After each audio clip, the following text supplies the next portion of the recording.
సర్వలోకము దేవుని యొక్క శిక్షకు లేక దేవుని యొక్క ఉగ్రతకు లోనయ్యింది. దీనికి కారణము పౌలు వివరిస్తుంది. అంటే ఈ లోకంలో మనుషులు దేవుని ఉగ్రత కింద జీవించేటువంటి వారుగా ఉన్నారు. ఎవరైతే దేవుణ్ణి ఎరగని వారుగా ఉన్నారో, దేవుణ్ణి సంకల్పానికి వేరుగా బ్రతుకుతున్నారో, వారందరూ కూడా దేవుని ఉగ్రత కింద ఆయన శిక్షకు పాత్రలుగా ఉన్నారనేది వాస్తవమైనటువంటి సంగతి.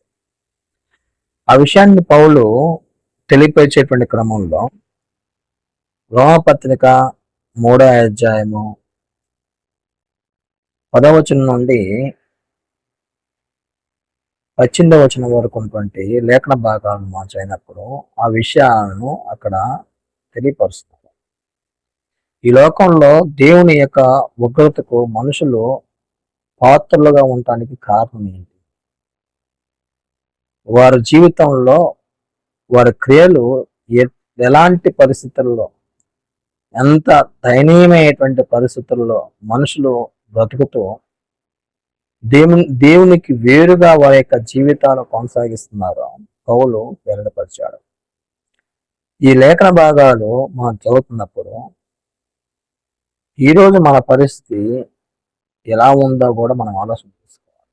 శక్తిని మన అంతరంగమందు నిలుపుకున్నప్పుడు మనం కూడా ఏ పరిస్థితుల్లో ఉన్నాము అనే విషయాన్ని మనకి అర్థం చేసుకొని మనం తీవ్రంగా దేవుణ్ణి చూడటానికి ప్రయత్నం చేయగలుగుతాం.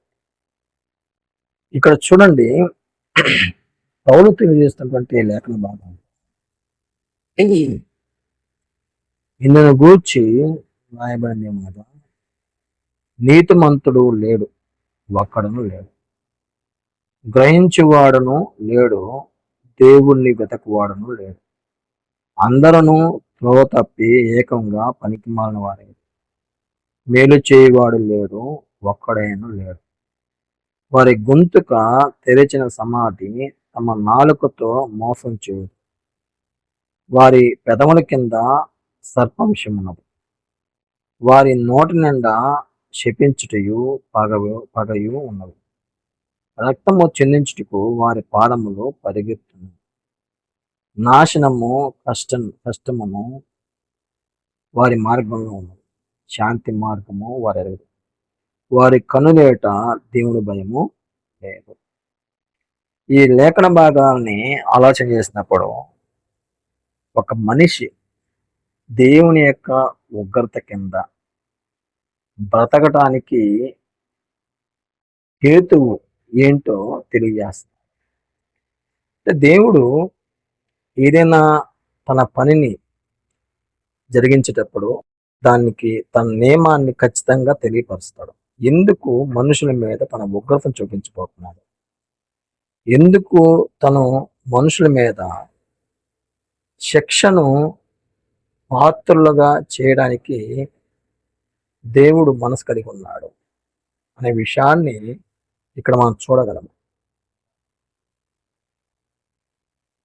నీతిమంతుడు లేడు, ఒక్కడును నీతిమంతుడు లేడు. దేవుడు మనిషిని తన స్వరూపంలో తన పోలికలో సృష్టించాడు. కానీ మనుషులు దేవునికి వేరుగా బ్రతుకుతున్నారు. సాతాను అడుగుజాడల్లో వారి జీవితాలని నడిపిస్తూ ఉన్నారు. వారు సాతానికి అనుచరులుగాను వారి జీవితాలు కొనసాగిస్తున్నారు.